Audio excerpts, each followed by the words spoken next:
My name's Tony Martin. I'm a security architect. I also do some research on the side.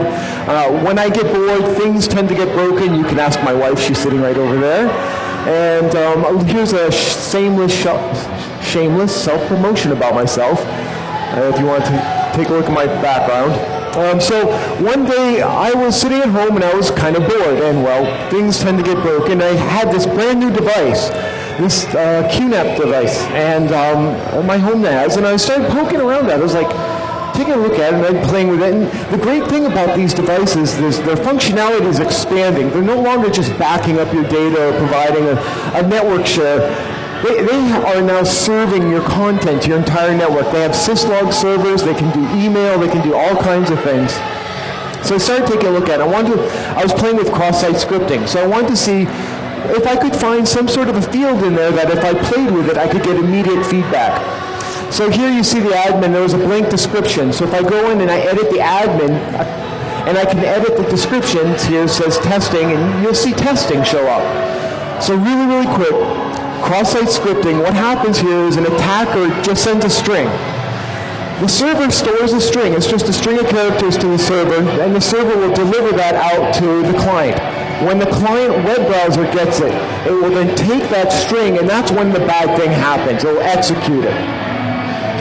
So I want to then take a look here and put into the description field, put into an alert with this.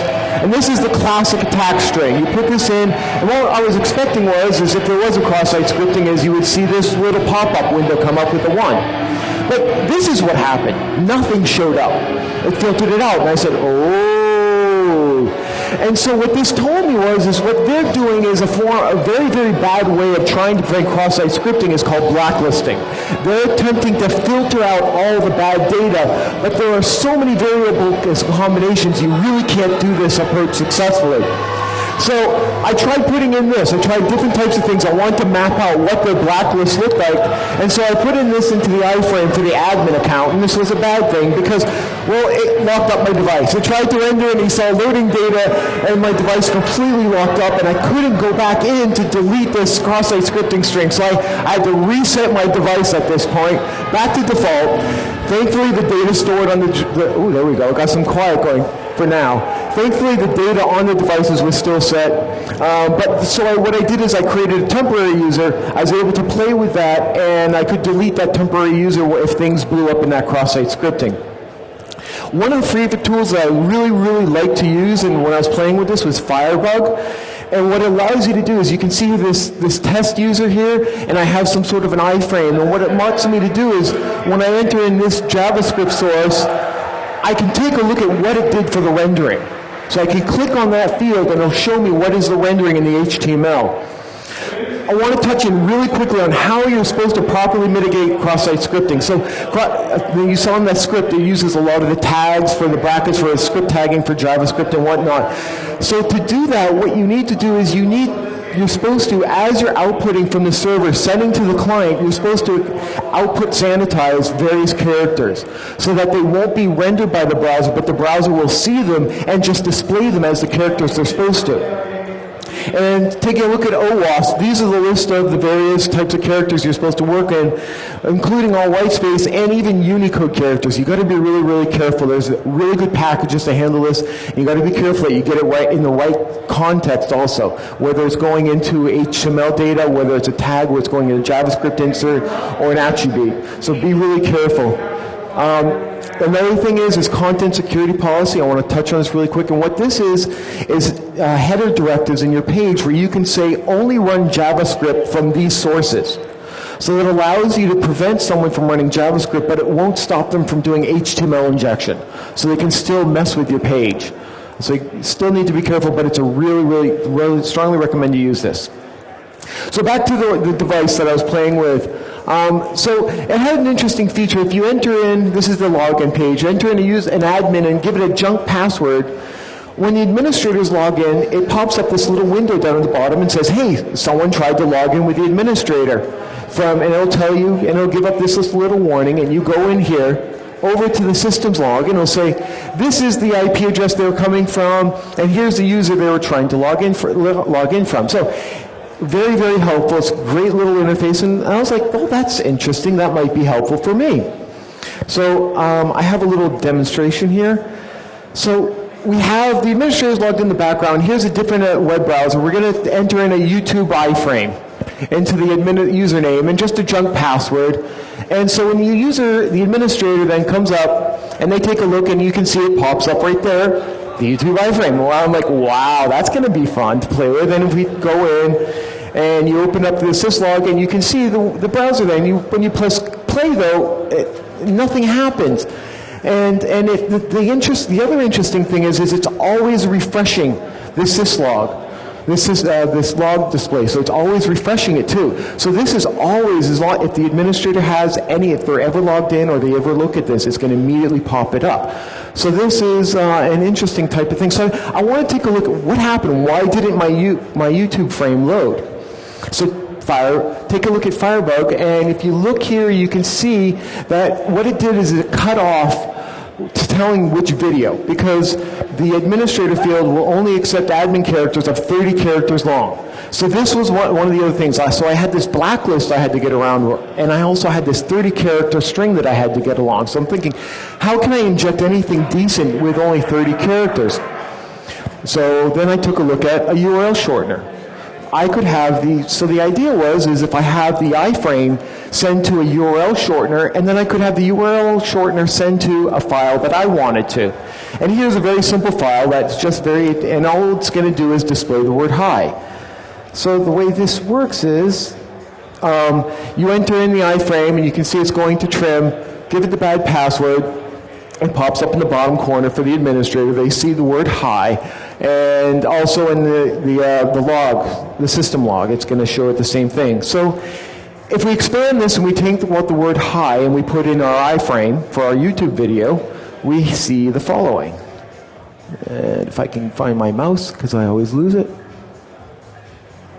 Or my mouse disappeared. There it is.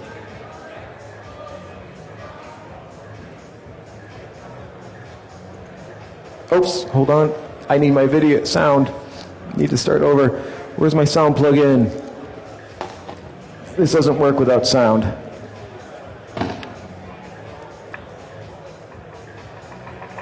All right, here we go. All right, so we're triggering the attack on the system administrator, and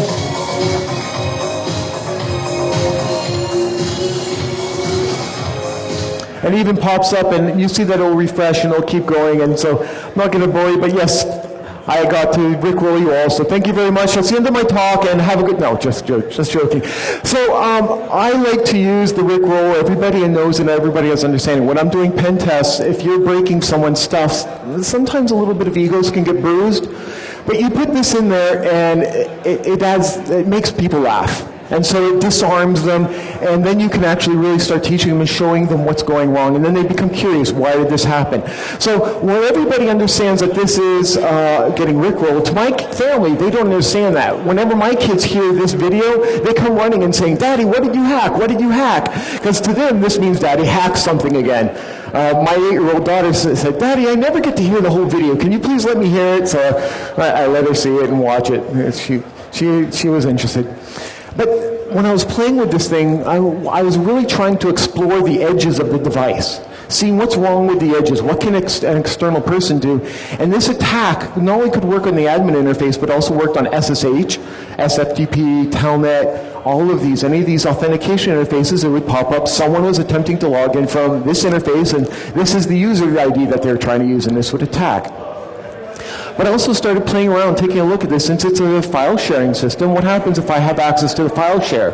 And so if you create a file, and this is the command to get it, I had to play around to be able to figure it out, but this is the file, and if the administrator takes a look at that file in the file browser for the system, this is what they're going to see. They'll get to see Rick Ashley.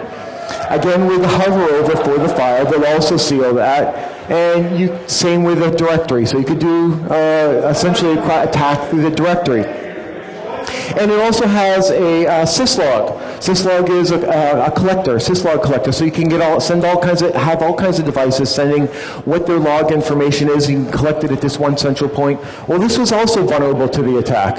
Are we doing a number 3 at 3 o'clock? No, we don't. This last talk. Yep. But, so I wanted to do a talk at DEF CON on this. I have this is really great potential here. I want to do a talk at DEF CON, but unless you can get to root, there's no sense in coming here with any type of presentation.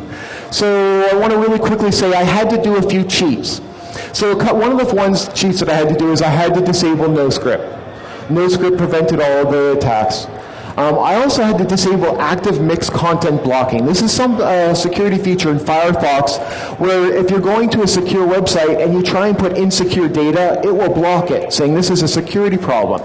And where the problem runs into is in the forwarding. While the URL shortener has the secure content HTTPS, what I was forwarding it to, my test site, did not. So if I really wanted to be an elite hacker, I could have registered and used a good site, but I said, the heck with it, I'm just going to use this. And so I disabled active mixed content. This is another tool that I love to use, is OWASP Zap, and there's other tools for this, but what I like to use it for is as a proxy.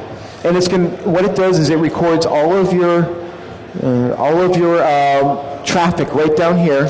So it records all your traffic, and you can click on any of these, and you can see what the cookie was that was sent, which URL, and the post parameter data. You can also right-click on it, and you can make modifications to any of the fields in here, and then you can send. So you can resend these, you can make modifications really quickly and easily, and resend it and see what the response is from the server. Very, very powerful. So I said, all right, if I want to be able to get root access on this device, I want to see maybe I can add a system administrator account onto it remotely somehow. So taking a look at it, here we have to be able to add a user, and what this does is it's going to create a user temp with a super strong password of a single character, and it's giving them the group of administrator. Looking back in, and this is what taking a look at the function here of the packet that's sent. Take a quick look here, and you can see what is sent up. And so you can see in here username temp, the administrator. The other interesting thing that I found is if I took those post parameters and I just copied them up on the URL, that worked as well. So that made my life a lot easier in later attacks because I didn't have to deal with the post data. I could just deal with one long URL. And if you run that, the return data, you hit the send, and you can see auth pass with the CData1. And you go into the system, and there's the user temp that was added in. So that's good. But I needed one thing.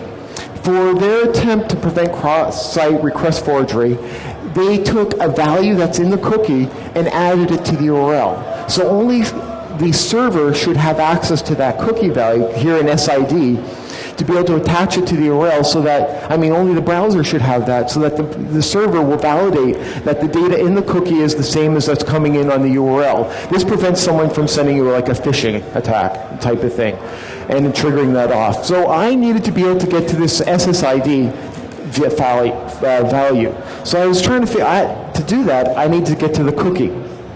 So I went back to my file, removed the URL, the YouTube link, and I put in this, the alert document cookie, seeing if I could get to it. But this didn't work, obviously, because browsers enforce a same origin policy. And what that does is this JavaScript will only run and will only access the cookies from the site that it's being run from. So since this was being run from my own site, it was delivering my cookie site, not the cookie from the network access device. So it's like, all right, this isn't going to work.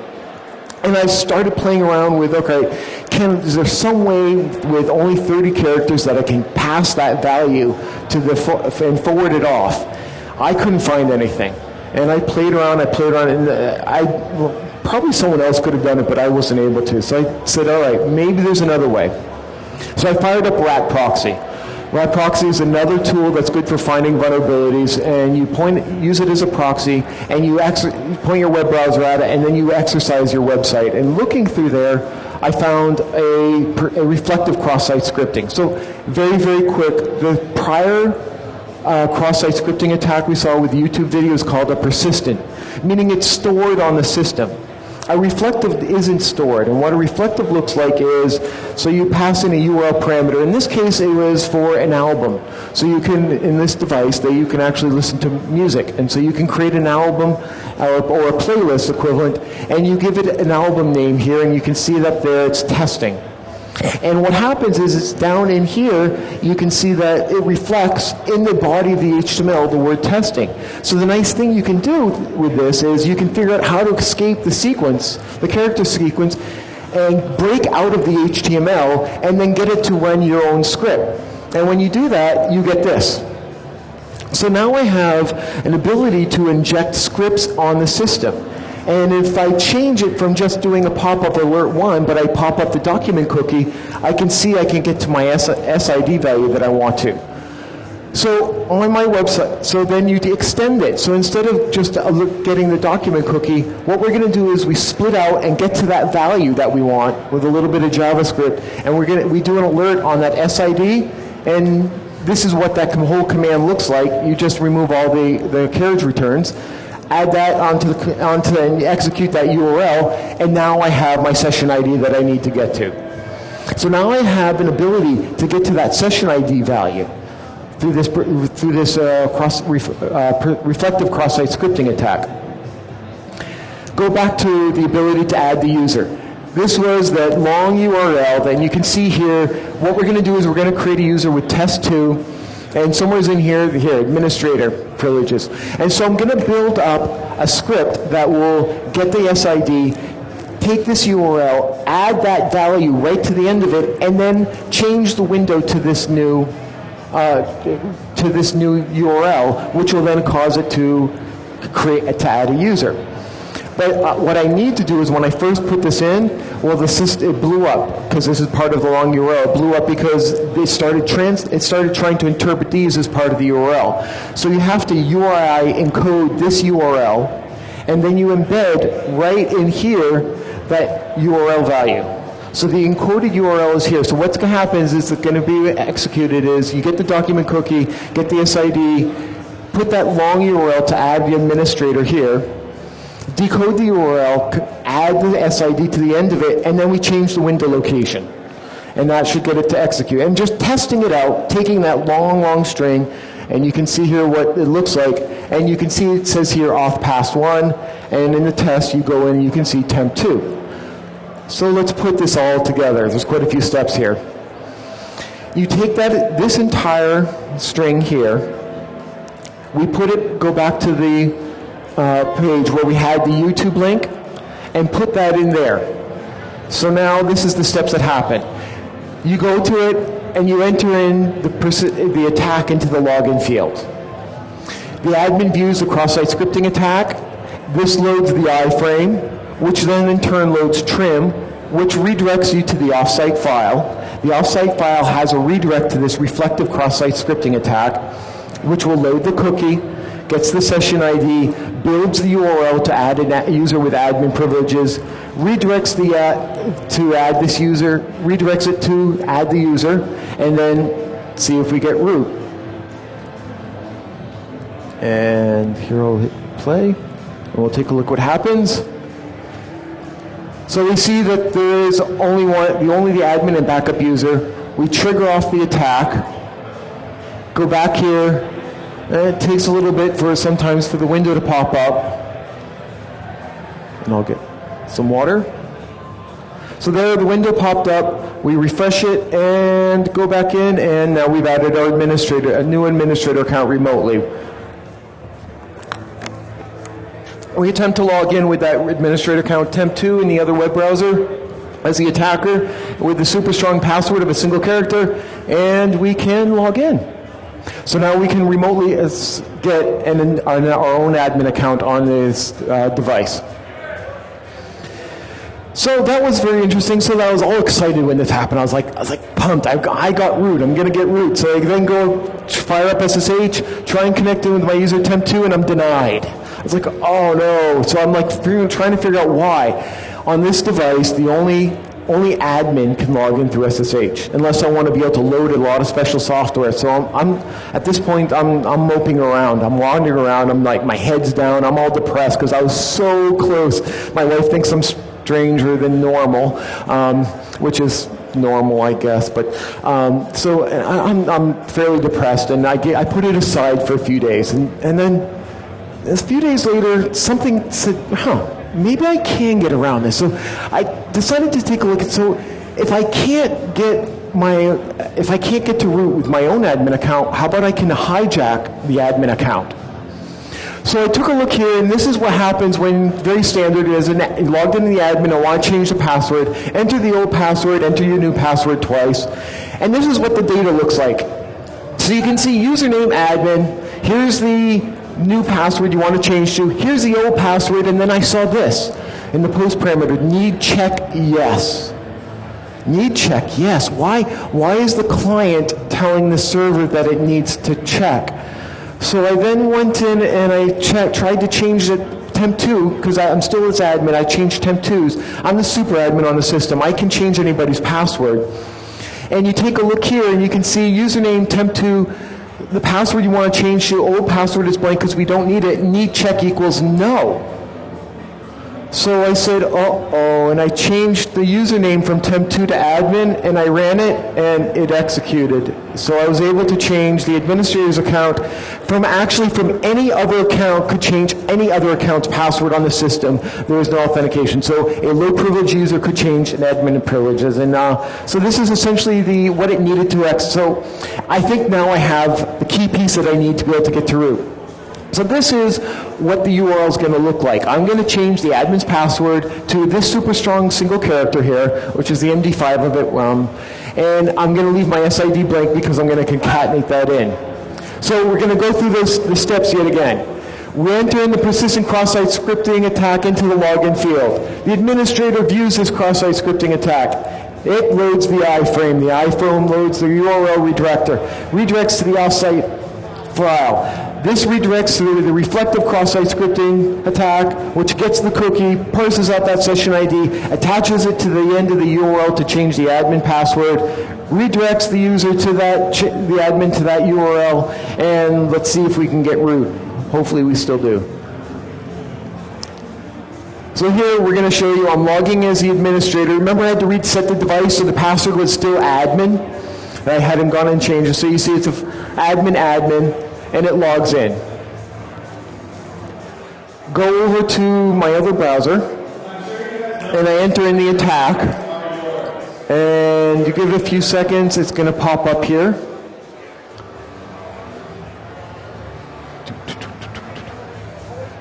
There we go. So it triggers the attack on the administrator. You can see it's hit the XML there. And so now on the other web browser, I go in, I log in as admin with my super strong password, and I'm in. And so I call up SSH, and I'm able to SSH in. Who am I? I am admin, and if we take a look, the user ID is 00. So I have root on the system now. So now I have root. I have my talk for I have just about everything I need for my talk for DEF CON bet. I need a cool name for my attack. Because you know what, everybody else, we have Heartbleed, we have Shell Shock, we have Poodle, Ghost, Freak, everybody these days, if you want to be cool, you have to name your exploit. So I wanted to be cool just like everybody else. So I need to come up with a cool name. So what I did is I took a look at all the various things. So I'm doing remote cross-site scripting, exploit, authentication, root, own, and as, and I punch this into a website that would take a look at all your words and try and figure out different things for you. So this was one of the first ones that came up, was remote access to own and as. So I thought, I could call the attack reason, the reason attack. And if we want to give it an X-band flair, we could call the cross-site scripting remote and give it X reason. I thought, that was not too bad. I said, what else do I have? I'm curious. I'm not going to take the first thing. Curiosity always killed the cat, so we got to keep going. This one came up was arson, and we extend that to X arson, but an old show that I used to love to watch, Beavis got in some trouble for saying similar things, so we'll pass on that one for now. Remote cross-site script exploit to own an as is Exxon. Some company might not be too happy with me calling that the name of their exploit, and I might get in a little bit of trouble. And I get in enough trouble with my wife as it is, so I like to try and stay out of it where I can as much as possible. This was a possibility, Texas, but you know what? I didn't think the attack was that big. They do things really big down there, so I passed on that one. I kind of like this one. My exploit has a name, methane. But a friend of mine said it really stunk, so we're going to pass on that one as well. This one was tempting. Cool hackers name their exploits. Cheap. It's somewhat appropriate. being cheap about it. And getting even more appropriate is cool hackers exploit names or cheapen. And I was like, oh, that one's really, really tempting as well, but let's keep going, see what we have. Cool hackers named their exploits Kane, but I couldn't find anything for Able, and that one's already been used some years ago. So if I finally came across it, is I need an exploit name to be cool, or Neon Tool. And when I went over to Whois, Neon Tool was available, so I got it, I grabbed it, and I registered it, and then when I showed this to my wife the first time, she said, how much did that cost? And I just looked at it, I said, I love you, honey. So here's the timeline. Well, after I reported to the company, I first reported the day before April Fool's. I gave a few following reports on April 21st and May 22nd. Along the way, unfortunately, I broke their reporting tool. I'm not going to quite say how, but it was an accident. I didn't mean to. And I think their customer support people weren't too happy with me because they started, I think, to ignore me a little bit. And I think there was a small company. There was some confusion on how to handle these types of security vulnerabilities. A friend of mine helped me. We reached out through the incident response teams and were able to get a hold of the security people. And once I got in touch with one of their security people, they were great to work with. They were very, very responsive. They were very apologetic for not getting up, and they said they had to break down the process, which happens. And so around mid-July, they got me some test builds, and I was able to test some of the protection, some of the stuff, not all of it, but they did still, for a lot of the cross-site scripting, it looks like they were doing most of it very well, so I was happy there. They finally got the release out 4 days ago, which was a big relief because that meant I could give my talk. So I was very, very appreciative that they got that out there so that I could give this talk here, and I was very happy about it. So here's my advice. A lot of these small companies, they have these devices out there, and like this company, they have a lot of my data, and they have a lot of everybody else's data. And I don't want to put them down, because now they have a much more secure device because they have these fixes out there. So if you have these devices sitting around, play with them. Especially if they're yours. If it's someone else's, ask permission. If it's on a web server, be careful, don't get in trouble. But play with it. Try and do this and help these companies to really get their devices more secure because, man, this is our data that's sitting on these. This is our systems.